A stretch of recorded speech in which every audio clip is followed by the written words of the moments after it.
चूनागढ़ राज्य में भैरव सिंह का शासन हुआ करता था। चूनागढ़ राज्य में ही कलवा नाम का एक मूर्तिकार रहा करता था। कलवा मूर्ति बनाने में निपुण था। उसकी बनाई हुई मूर्तियों के चर्चे दूर दूर के राज्य तक फैले हुए थे। एक दिन कलवा मूर्ति बनाने के लिए अपनी दुकान पर जा रहा था कि तभी उसका मित्र रास्ते में मिल जाता है। आजकल देख रहा हूँ मूर्ति बनाने में तुम कुछ ज्यादा ही व्यस्त चल रहे हो। तुम तो जानते हो बिलवा कि मैं सारा दिन मेहनत से मूर्ति बनाता हूँ, मगर मेरी बनाई हुई मूर्ति एक भी नहीं बिकती। तुम्हारे हाथ की बनाई हुई मूर्तियाँ भी जरूर बिकेंगी कलवा। बस तुमको थोड़ी सी मेहनत करने की जरूरत है। तुम्हें अपनी बनाई हुई मूर्ति के रंगों पर ध्यान देना चाहिए। तुम्हारी कारीगरी तो अच्छी है, बस तुम रंगों पर थोड़ा सा ध्यान दे दो तो तुम्हारी बनाई हुई मूर्ति भी कमाल की बन जाएगी। कलवा भी मूर्ति ही बनाया करता था। शायद तुम बिल्कुल सही कह रहे हो मेरे दोस्त। अब से मैं और ज्यादा मेहनत करूंगा और तुम्हारे बताए हुए अनुसार मैं रंगों पर अब और ज्यादा ध्यान केंद्रित करूंगा। ये हुई ना बात? और फिर मैं तो तुम्हारी मदद के लिए हमेशा तैयार रहता हूँ। ठीक है बिलवा, अब मैं चलता हूँ। इतना कहकर कलवा अपनी दुकान पर चला गया।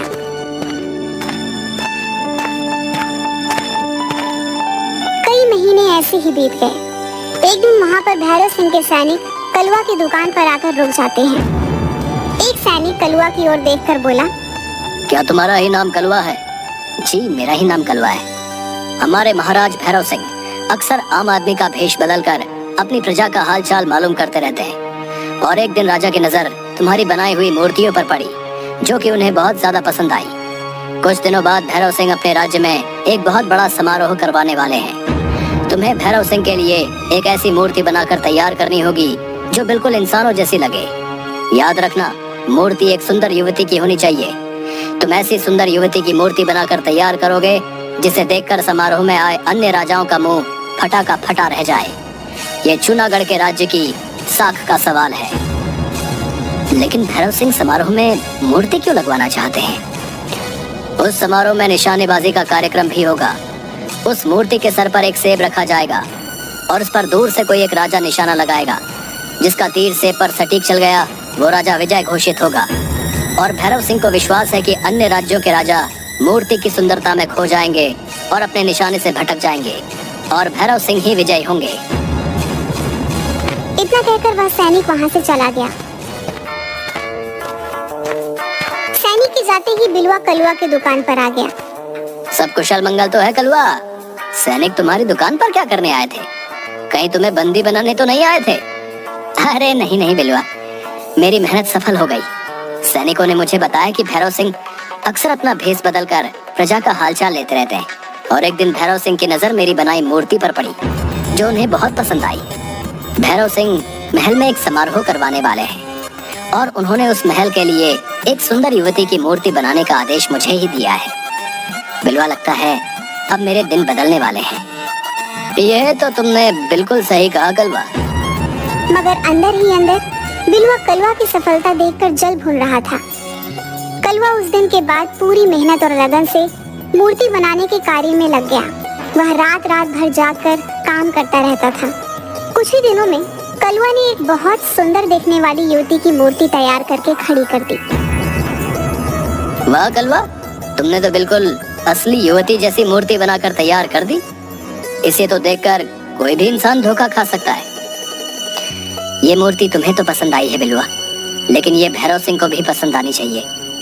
अगर उन्हें ये मूर्ति पसंद आ गई तब मैं अपनी कारीगरी को सफल मानूंगा। बिलवा, सैनिक इस मूर्ति को लेने के लिए आएंगे और वो मुझे भी राजमहल ले जाएंगे। क्या तब तक के लिए तुम इस मूर्ति को अपनी दुकान पर रख सकते हो? आजकल राज्य में चोर बहुत घूम रहे हैं और मुझे सबसे ज्यादा विश्वास तुम पर है।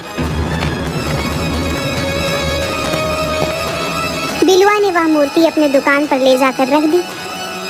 मैं वैसे भी इस मूर्ति को ठिकाने लगाने की सोच रहा था और इस मूर्ख ने तो स्वयं ही मूर्ति मुझे सौंप दी। देखता हूँ ये कलवा का बच्चा राजा को मूर्ति कैसे दे पाता है, क्योंकि मैं कल सुबह ही इस मूर्ति को बेचकर इस शहर और इस राज्य से कुछ महीनों के लिए रफू चक्कर हो जाऊंगा। मूर्ति तैयार न पाकर राजा कलवा को वैसे भी नहीं छोड़ेगा। मेरे दोनों हाथों में तो लड्डू ही लड्डू है। अगली सुबह जब कलवा बिलवा की दुकान पर गया तो उसे पता लगा कि बिलवा मूर्ति बेचकर इस राज्य से चला गया है। कलवा बुरी तरीके से घबरा गया। अब क्या होगा? राजा के सैनिक जब मूर्ति लेने आएंगे, अगर उन्हें मूर्ति तैयार नहीं मिली तो राजा बुरी तरह से क्रोधित हो जाएंगे और मैं इतनी जल्दी मूर्ति भी तैयार नहीं कर सकता। मैं एक काम करता हूँ, इस राज्य से भाग जाता हूँ, नहीं तो राजा मुझे मार डालेगा। कलवा घबराता हुआ सीधा जंगलों के रास्ते दूसरे राज्य की ओर भागने लगा। तभी उसके कानों में बहुत से सैनिकों के घोड़े के टापों की आवाजें टकराई। कलवा के दौड़ते हुए कदम अचानक रुक गए। ये तो सैनिकों के घोड़े की आवाज है। कहीं ऐसा तो नहीं कि सैनिक मेरे पीछे मेरी दुकान पर सुबह ही आ गए हों और वो मेरे पीछे लग गए हों। हे ईश्वर, अब क्या होगा? कलवा एक घने पेड़ के पीछे छुप गया। कुछ ही देर बाद बहुत से सैनिक वहां से निकलते हुए चले गए। कलवा वहां से जाने ही वाला था कि तभी उसके कानों में किसी स्त्री के कराहने का स्वर टकराया। कलवा ने देखा कि एक युवती घायल अवस्था में पेड़ के नीचे लेटी हुई थी। कलवा दौड़ता हुआ उस घायल युवती के पास पहुंच गया। कौन हो तुम? ये मैं तुम्हें नहीं बता सकती कि मैं कौन हूँ। मैं बस तुम्हें इतना बताना चाहती हूँ कि तुम इसकी रक्षा करना, इसे अपने घर ले जाओ। इसे किसी भी तरह से राजा के हाथ मत लगने देना, नहीं तो अनर्थ हो जाएगा। तुम किसकी रक्षा की बात कर रही हो? यहाँ तो मेरे और तुम्हारे अलावा कोई भी नहीं है। घायल युवती ने एक पेड़ की तरफ इशारा करके कहा। मैं उस मूर्ति की बात कर रही हूँ।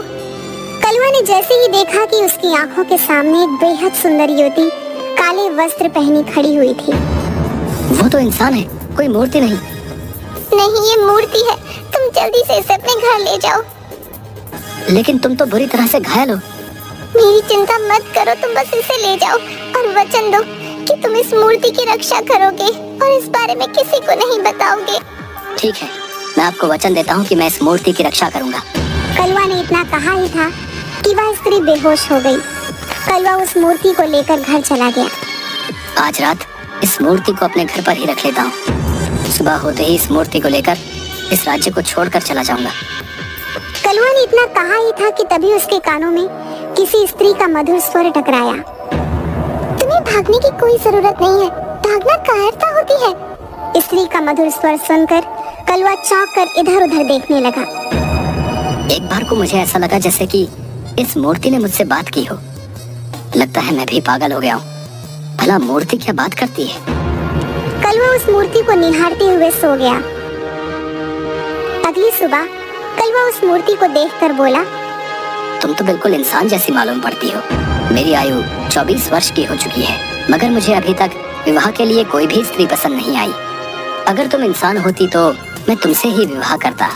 सच तो यह है कि पहली ही नजर में मुझे तुम्हें देखकर प्रेम हो गया है। मुझे भी तुमसे प्रेम हो गया है। अरे, फिर से उसी स्त्री का स्वर। लेकिन मेरे अलावा तो यहाँ पर और कोई मौजूद नहीं है। तभी कलवा का दरवाजा कोई जोर जोर से पीटने लगा। कलवा ने जैसे ही दरवाजा खोला तो बाहर खड़ा बिलवा तुरंत घर के अंदर घुस आया और उस मूर्ति को हैरत भरी नजरों से देखने लगा। तुम यहाँ पर क्यों आए हो बिलवा? मैंने तुम पर कितना विश्वास करके अपनी मूर्ति तुम्हें सौंपी थी और तुमने चंद पैसों के लालच में आकर उसे बेच दिया। हाँ, क्योंकि मैं तुझसे ज्यादा बेहतर मूर्ति बनाना जानता हूँ। मगर इसके बावजूद भैरव सिंह ने मूर्ति बनाने के लिए तुझे चुना। अब यहाँ क्या करने आए हो? जब मैं इस राज्य को छोड़कर जा रहा था तब मैंने तुम्हें इस मूर्ति को ले जाते हुए देखा। इतनी सुंदर मूर्ति को तुम नहीं बना सकते। बताओ, ये मूर्ति किसकी चुरा कर लेकर आए हो तुम? चोर को चोरी नजर आता है और मैं तुम्हारी तरह चोर नहीं हूँ। सीधी तरह से यहाँ से दफा हो जाओ। दफा तो मैं हो जाऊंगा कलवा, लेकिन इस मूर्ति को ले जाकर। ये मूर्ति मेरी नहीं है बिलवा, इसलिए मैं इसे तुम्हें नहीं ले जाने दे सकता। मैं जानता हूँ ये मूर्ति तुम्हारी नहीं है। सीधी तरह से ये मूर्ति मुझे दे दो कलवा, नहीं तो मैं सैनिकों को ये बताऊंगा कि तुमने लालच में आकर राजा के साथ विश्वासघात किया है। इतना कहकर बिलवा मूर्ति की तरफ जैसे ही गया, अचानक से उस मूर्ति की आंखों से रंग बिरंगी किरणें निकली और देखते ही देखते बिलवा के शरीर में आग लग गई और वो वहीं पर मर गया। यह देखकर कलवा के हाथ पैर फूल गए। तभी कलवा का दरवाजा कोई पीटने लगा। कलवा ने जैसे ही दरवाजा खोला तो सामने राजा के सैनिक खड़े थे। क्या तुमने मूर्ति बना दी कलवा? कल समारोह प्रारंभ होने वाला है, तुम्हें इसी समय वो मूर्ति हमारे साथ राजमहल लेकर चलनी है।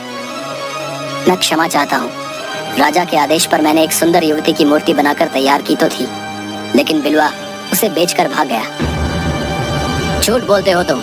तुम्हारी दुकान पर गया, तुम्हारे दोस्त बिलवा ने बताया कि तुमने उस सुंदर मूर्ति को लालच में आकर किसी दूसरे राज्य में बेच दिया। तुम्हें इसका दंड मिलेगा। और तुमने अपने दोस्त बिलवा को ही मार डाला। बिलवा झूठ बोल रहा था और मैंने बिलवा को नहीं मारा। लेकिन सच तो तुम भी नहीं बोल रहे कलवा। मूर्ति तो मेरे सामने खड़ी है। मैं इस मूर्ति को आप लोगों को नहीं ले जाने दूंगा। ये मूर्ति मेरी बनाई हुई नहीं है, किसी की भी बनाई हुई हो, इससे क्या फर्क पड़ता है। फिलहाल तो ये राजमहल की शोभा बनेगी। अगर ये मूर्ति तुमने नहीं बनाई कलवा, तो मेरा दावा है कि इतनी सुंदर मूर्ति तुम भी नहीं बना सकते थे। मैं इस मूर्ति को आपको नहीं ले जाने दूंगा। तुम्हारा दिमाग तो ठीक है कलवा, कल समारोह शुरू होने वाला है। राजा को अपमानित करवाओगे क्या? इतना बोलकर उसने मूर्ति को उठाने का आदेश दिया, मगर कलवा जिद पर अड़ गया। गिरफ्तार कर लो इस कलवा को। इसने 2 अपराध किए हैं। एक तो भैरव सिंह के लिए बनाई हुई मूर्ति लालच में आकर बेच दी, और दूसरा अपराध इसने अपने ही दोस्त को जान से मारकर किया। सैनिकों ने कलवा को भी गिरफ्तार कर लिया।